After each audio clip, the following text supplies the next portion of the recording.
You're watching KFDM 6 News tonight at 10. Good evening, everyone. Thanks for watching tonight. I'm Aaron Drawhorn. We begin our special election night coverage with results from the $264 million Beaumont bond issue. The city says in all, the propositions would add about $14 to the monthly tax bill for the average homeowner. That was if everything passed. But tonight, all going down in flames except for one. The bond issue broken into 5 parts and a 6th for a venue tax.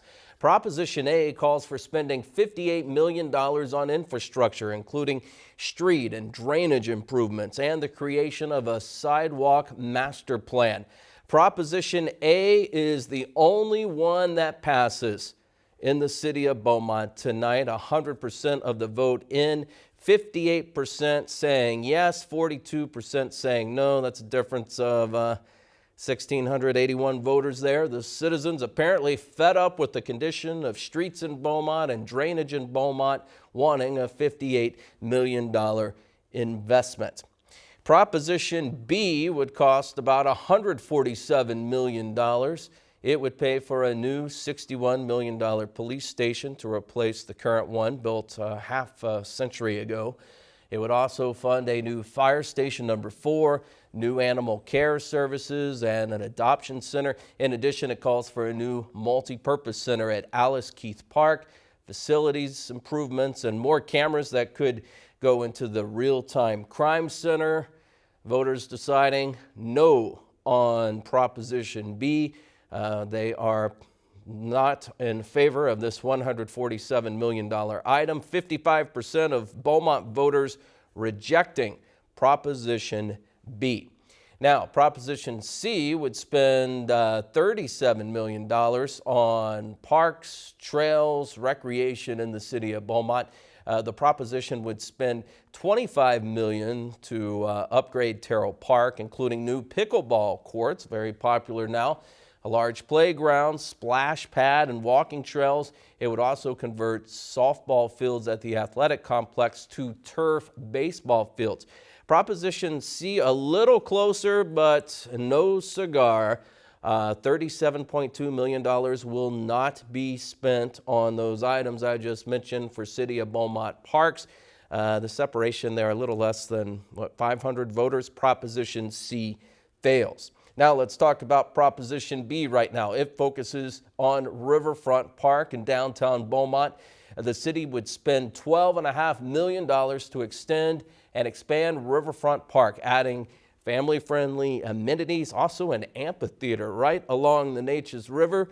The voters have spoken about Proposition D, and you can say, well, look at that. They have spoken overwhelmingly against using any taxpayer money going toward a Riverfront Park expansion. This was shot down with 62% of the vote, only 38% of citizens in favor. That difference, just over 2,700 votes. Proposition E, it calls for spending $9 million to extend Point Parkway.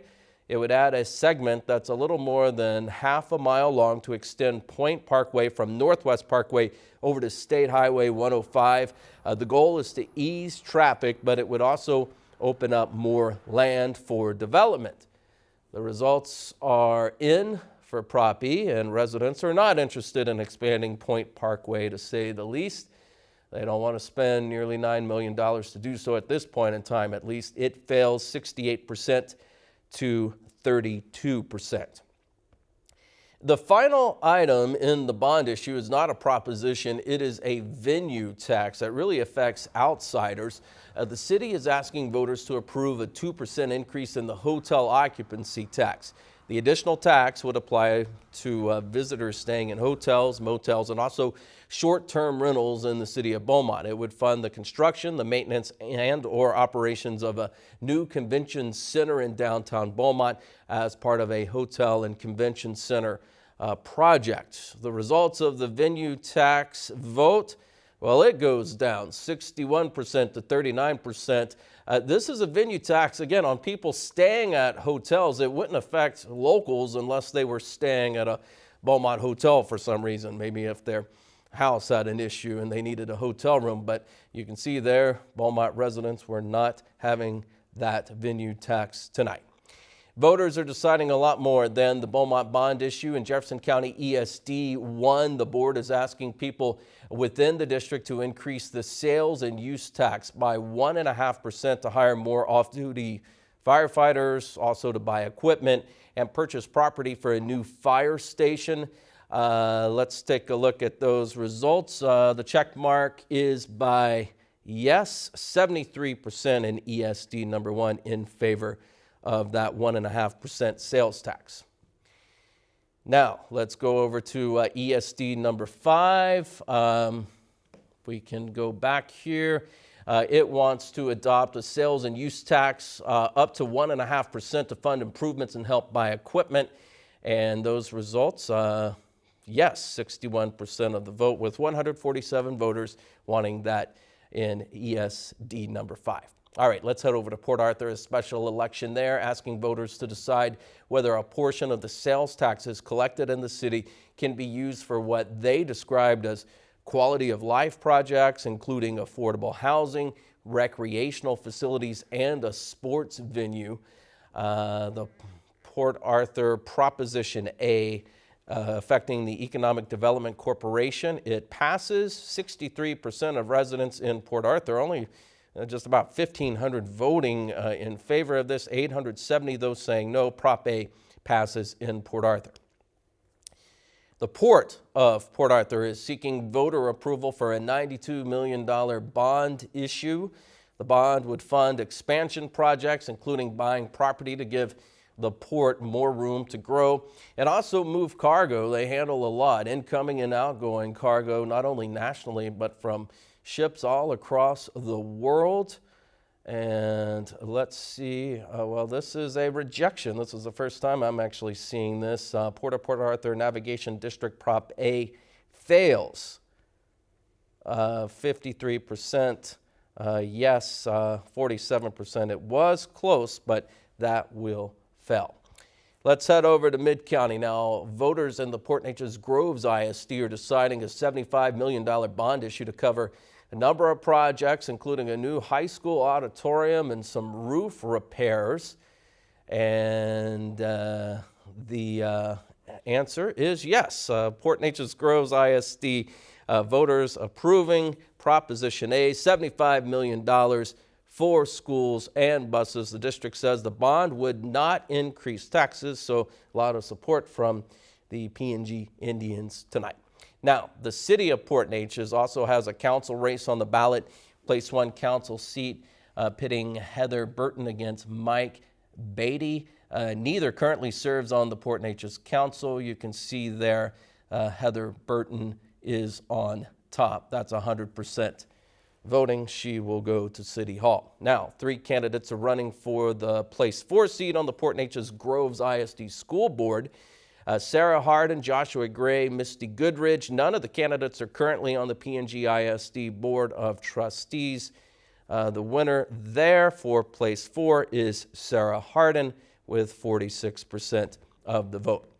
Jefferson County Water District number 10 asking voters to approve a $28.5 million bond issue to pay for the design and the construction of a new wastewater treatment plant, wastewater collections improvements, and also water distribution system improvements. And the voters have spoken, 61%, all 216 voters saying yes, 136 rejecting it. But that passes. $28.5 million for wastewater improvements in Jefferson County in that particular area. Orange County, ESD number 2. They want to adopt a 1.5% sales and use tax to help pay for improvements and also equipment. And the check mark is by no. This one fails, 60% to 40%. Bevel Oaks voters deciding on a council race in Ward 3. Jeff Thibodeau is the winner there with 63% of the vote. 40 citizens there in Bevel Oaks supporting Thibodeau. All right, let's move on to some of the 17 constitutional amendments on the ballot. This is all across Texas, so you've heard all these results from Southeast Texas. Now we're going to factor in the whole state of Texas, all 254 counties. You see 69% of the vote is in. We'll start with Proposition 3. It would let judges deny bail for specified violent or sexual felonies upon, quote, clear and convincing evidence of danger or flight risk. And this is going to pass 1.3 million Texans in favor of this, 64% of the vote in favor right now, with about 69% of the state reporting. So that is going to be a trend that will likely hold. Proposition 4 would divert up to $1 billion a year in existing sales tax revenue into a new Texas water fund to support water infrastructure projects. Texans voicing their choice for this. 71% in favor right now, with again 69% of the state results in. Let's go to Proposition 11 right now. This would authorize the legislature to raise the additional school property tax exemption for elderly and disabled homeowners from $10,000 up to $60,000. A pretty strong increase, and look there, strong support for this to help our elderly and disabled citizens save. 79% of the vote, or 79% in favor right now, with about 1.6 million Texans supporting this. Proposition 13, it would raise the school district property tax exemption on homesteads from $100,000 up to $140,000. That would reduce the taxable home values and offer tax relief to homeowners. And Texans heard the words tax relief. They sure are interested in this for sure. This is easily going to pass, 82% in favor of that amendment. Let's talk about Proposition 14 right now. It would create a new state-run medical research institute and permanently dedicate $3 billion from the general revenue plus, well, up to $300 million annually for research and infrastructure related to dementia and similar diseases like Alzheimer's. State Rep Dade Phelan was a big supporter of this, as KFDM reported. Texans are backing this Alzheimer's and Dementia Research Institute overwhelmingly. Now let's do a couple of quick races making national headlines. Dateline, New York City. Zoran Mamdani, the Democratic Socialist, wins, defeating Andrew Cuomo and the Republican Curtis Sliwa.